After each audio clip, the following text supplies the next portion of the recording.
आरो रावबो बिफाया मिथिखा हसिखा हा बन्दक होआ मिथिनो लुगै लोगोफोर मोनसे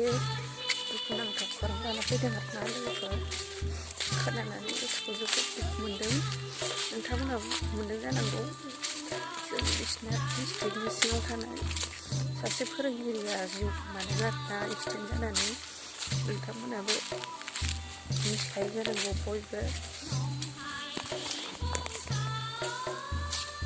गोसोखौनो मिथिनाय लोगो लोगोनो गोसोखौनो बोरैबा मोनखादों आरोना लोगोफोर नै गेलेनायालाय मा होनो ना आइ होनो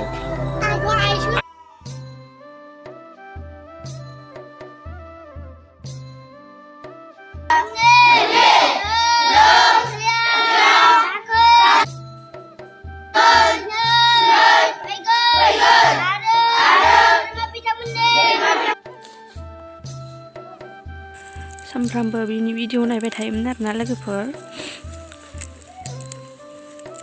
गोसोआव बेनि भिडिअखौ बोरैबा नुसननानै बेखौनो मोदै गदों आरोना लोगोफोर बिनि जिउमाया सोरगोआव आलो गोजोनै थाहैनो हाथोंसै